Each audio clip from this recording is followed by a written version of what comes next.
फिरदौस मिर्जा साहब, इस फिल्म को आधिकारिक तौर पर बैन नहीं किया गया है। ऐसे में क्या सार्वजनिक तौर पर अगर इस फिल्म को देखा जाए तो क्या वो गैर कानूनी होगा, असंवैधानिक होगा और पुलिस उस पर कार्रवाई कर सकती है? आपके तीनों सवाल का जवाब एक शब्द में आता है, नहीं। हम्म, हम्म,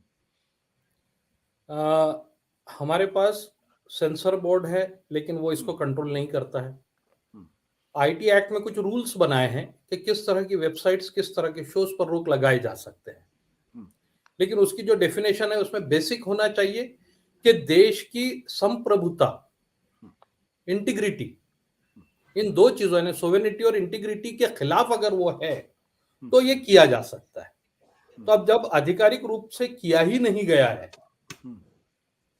किसी कोर्ट का कोई इंजंक्शन का ऑर्डर नहीं है, सरकार का कोई नोटिफिकेशन नहीं है, तो ये रोकना यानी आर्टिकल 19 में जो फ्रीडम है, फ्रीडम ऑफ इंफॉर्मेशन, वो उसका वायलेशन है। तो ये नहीं किया जा सकता। लेकिन मैंने भी वो डॉक्यूमेंट्री नहीं देखी है, आप ही की जैसी पोजीशन में हूं मैं जी, क्योंकि अब कोई मैंने खास बात लगती नहीं है कि क्या हुआ था, विक्टिम्स का क्या होगा। पता नहीं क्यों आजकल विक्टिम्स के बारे में कोई सद्भावनाएं नहीं होती है। हम ये देखने की कोशिश करते हैं कि विक्टिम और जो ऑपरेसर है, जुल्म करने वाला है, उनके धर्म क्या है, उनकी जाति क्या है, वो हिसाब से फिर हम अपना स्टैंड तय करते हैं। तो इसलिए अभी कुछ लगता नहीं है। लेकिन मैं आपको बताऊं, पहली बार देश में नहीं, 1977 में एक मूवी आई थी, आपको अगर याद होगा, या उससे थोड़ा सा पहले, उसका नाम था किस्सा कुर्सी का। तो उस वक्त की सरकार ने भी उसको पूरी ताकत लगा दी थी उसको रोकने के लिए, कानून का भी इस्तेमाल किया गया था। मूवी में ऐसा कुछ खास नहीं था, लेकिन सरकार ने पूरी कोशिश की रोकने की और उसके बाद बहुत अच्छी चल गई।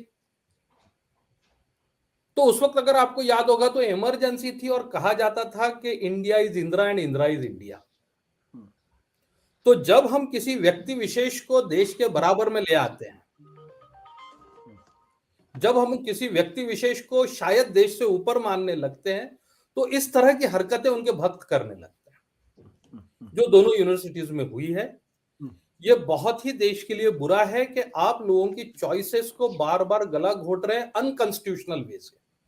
ये मेरा चॉइस है, मैं एक एडल्ट हूं, मैं क्या देखूं क्या नहीं देखूं ये मेरा चॉइस है। अनलेस एंड अनटिल कानून की किसी प्रावधान से, संविधान की किसी प्रावधान से उस पर्टिकुलर मूवी को या पर्टिकुलर वेब सीरीज को, पर्टिकुलर न्यूज़पेपर को आप बैन नहीं करते हो, तब तक के ये मेरा अधिकार है कि मैं देखूं उसको। बट फिरदौस भाई, एक डेमोक्रेटिक सोसाइटी के अंदर चाहे किस्सा कुर्सी का हो, चाहे आंधी फिल्म हो, चाहे फाइनल सॉल्यूशन हो, या फिर सैतनिक वर्सेस हो, या आज ये फिल्म आई है मोदी क्वेश्चन, ये सरकारों का ऐसी फिल्मों से डर क्यों लगता है, या सरकारें इसको बैन क्यों करती हैं? क्या ये डेमोक्रेसी की प्रॉब्लम है, या लीडरशिप की प्रॉब्लम है, या सरकारों की प्रॉब्लम है? देखिए, प्रॉब्लम जो है वो जब हम डेमोक्रेसी में ऑटोक्रेसी ले आते हैं, तो उस वक्त एक पर्टिकुलर व्यक्ति या विचारधारा ये चाहती है कि सभी लोग उनके नैरेटिव से चलें, उनके चमचे से खाएं, उनके चमचे से पिए, वो जो चाहते हैं वही देखें, क्योंकि कुछ और देखें तो शायद उनकी विचारधारा के खिलाफ जा सकते हैं। तो जो नॉर्थ कोरिया करता है वही होने करने की कोशिश है ये, कि आप एक ही विचारधारा को देखिए, क्योंकि आपको एक ही विचारधारा पे चलना है। सत्य हिंदी का ऐप डाउनलोड करें गूगल प्ले स्टोर पर।